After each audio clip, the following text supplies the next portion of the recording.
Hello, Programming 12. We are going to continue working on getting this working the way we want it. Right now, we've put the walls in, but we're really tall. Our walls appear small, and that's not good at all. So we're going to, we got to fix that camera too. But we'd like so that, we don't look like a giant striding across this land. So what we're going to do is just lower the view of the camera. And you might think that's not going to make it look right, but it will because our minds interpret the 3D that we see as our own sort of height and stuff. That's just how we're hardwired. So, we just feel tall right now compared to these walls because the camera's set up the way it is. So how's the camera set up? We'll jump up to way up high. I think it's actually in setup. So I'm going to go down to setup. And yeah, here it is. Here is our eye position. This is the Y variable. That's your height. So we've got that kind of smack in the middle of the screen in terms of the distance from where 0, 0 is and down to the floor, which is height. We're kind of drawing our map down at height. So we want it to be lower still. And you can kind of play around with the numbers and choose the number that you think is appropriate. And maybe even change it depending on how tall your character is. Maybe you have different selectable characters, and the dwarf is shorter, or the hobbit is shorter, and the elf is taller, or whatever. But, for me, I found that 9/10 of the height was a good way to do it. So I did 9 times the height divided by 10. 9/10 was good. If you just did height, it looks a little bad, but, it's pretty close. If I run just height, then I'm like way down below. It's like, see, I'm like right in the floor, which I can sort of see the floor, like I'm swimming through the floor. But do you see how much taller those walls look now? Like I'm looking up at the walls, and they just look tall. Like I'm like, wow, it's like a castle. I have to look up. My mouse is kind of messed up, so I have to like calibrate that. But there we go. I can look up and like, whoa, the castle. Like it looks quite tall. So that's great. It's kind of an illusion, really, but I mean, that's what all video games are in many ways. They're just sort of trickery of the visual parts of our brain to sort of override that and make us think we're seeing particular things and create different feelings or experiences that way. So here's 9/10. I thought 9/10 was pretty good. Looks pretty good. And I can move around, and I feel like my head, isn't like way above, but that's still maybe above where my head is. My head's maybe like at this point here, so it's not a very tall wall, but just like a good size for a room. So I think that's a good place to be for that. I can kind of go through here. Of course, I can just burst right through the wall like the Kool-Aid Man. They don't have any collision detection, but that's fine. But these walls are a little boring, hey? I mean, they're fine. I like this texture. And it'll look even better when we have lighting. But what if you want to have 2 different kinds of textures? Like maybe these, I don't know what to call them. These little L-shaped walls, maybe they're made up of a different texture. I wish I had downloaded a better texture. I don't have one ready to go, but I'd like to show you how you would do that in the map. So actually, let me just go grab a texture. And I'll link this on Teams so you can get it as well. I know that in this project I have the oak planks, so I'll just borrow the oak planks.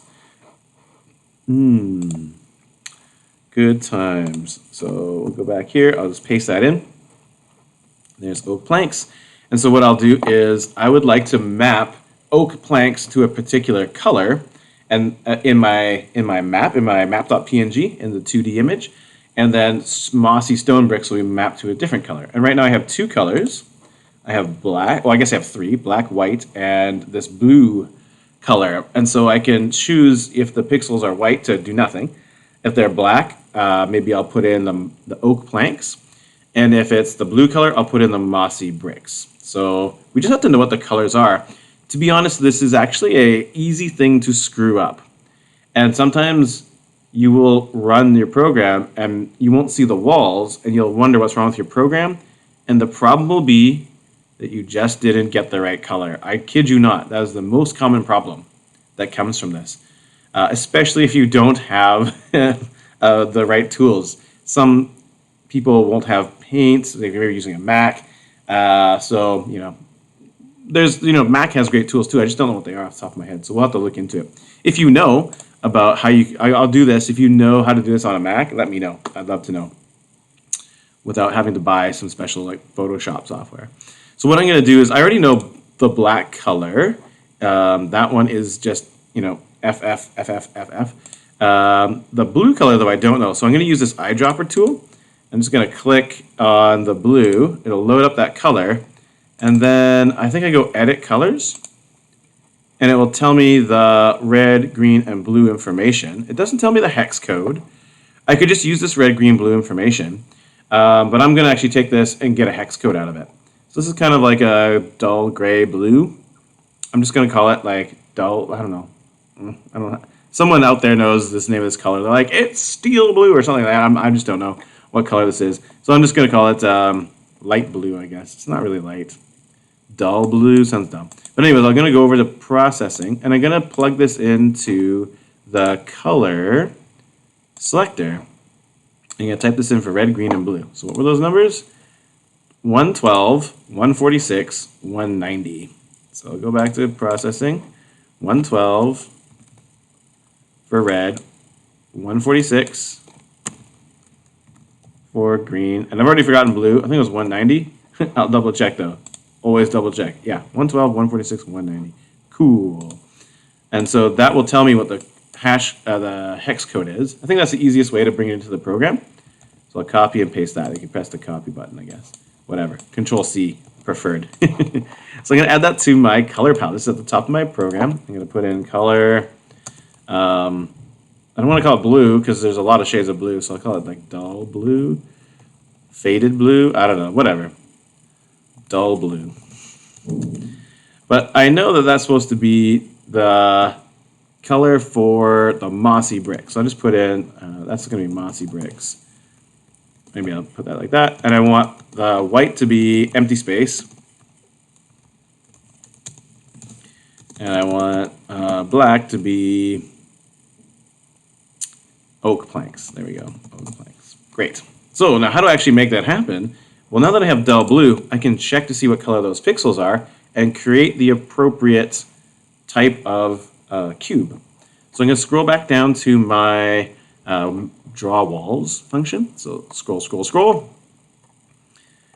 And here I am. Or no, draw map function. So draw map. So I'm going to change this up. I'm not just going to say, hey, if it's not white, just draw mossy cubes. I'm going to mossy bricks. I don't know what the word is. Mossy blocks. Mossy stone blocks. I'm going to only do that when it's the blue color. So I'm going to say if C equals dull blue, then I'll draw this. But if it equals black, then I'll draw the oak planks. And the oak planks are really not much different. I'm just going to call it textured cube. But I'm going to replace, like all this will still be the same, but I'll replace mossy stone with the oak planks. And I guess I didn't import my texture yet, right? I actually don't have an oak planks texture yet. So I'll just put in oak planks here and then I'll go and change it. Oak planks, oak planks.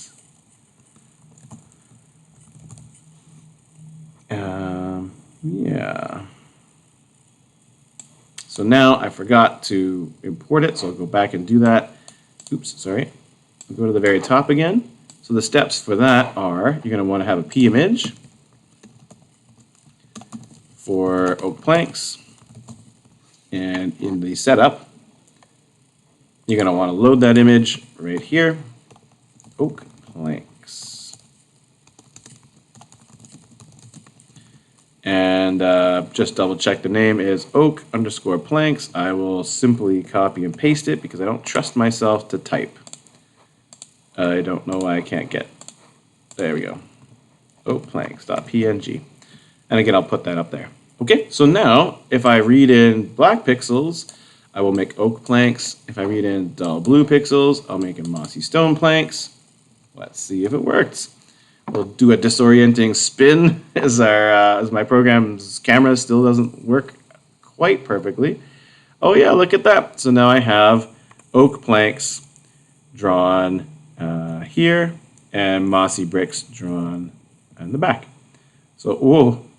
So things are coming along. I'm going to be able to start making this look however I want it. Obviously, you can change the design to how you feel it should be. Okay, so I'm going to stop the video there. That was a good step forward. We're brought ourselves down. Oh, I guess it is one other thing actually. That is the ceiling is way up there. Let's bring the ceiling down so it kind of covers just the top of the bricks and the planks. Last thing, it's really easy because we made this into a function. We're just drawing that at 0, so don't draw it at 0. I'm not sure what it is. Is it? It's basically going to be the same as I think this, or maybe it's times 4. I'm not sure, but I'll just plug in this. We'll see. So this is actually the ceiling here. I might make a comment just to say ceiling and floor. And I think I made a mistake just now. I think I'm just going to back it up. Yeah, sorry, that should be 0 there. This should be ceiling. No, I've got that wrong. That's the floor. Sorry, folks. And this is the ceiling here. Ceiling is spelled that way. So now that's the floor. So I want to change this one, and I want to bring it down to height minus. So it's at the bottom. I'm going to raise it because the y-axis is upside down by grid size times 3. Okay, and all that work I did to line up my quotes, my comments are wrong. Okay, so let's see if that worked. Oh. If it didn't work, it's easy to adjust. Oh, it looks pretty good. Yeah, so you can see our ceiling is like right nestled up against the tops. I gotta like shift my mouse down a bit. So yeah, so that looks like the ceiling is nice and snug against it. So it's giving me the sense of like, oh, I'm in a room. So for the next video, we're gonna replace the ceiling and the floor with textures. We're gonna use just the textured cubes for it. But I think ultimately we're going to not, because it's a little bit inefficient to have an entire cube for the floor. I mean, unless we're going to be digging. If we're truly going to do Minecraft, then we're going to want to dig. But it's going to get inefficient fast, because we're drawing, oh dear. We're going to be drawing sort of all the spaces.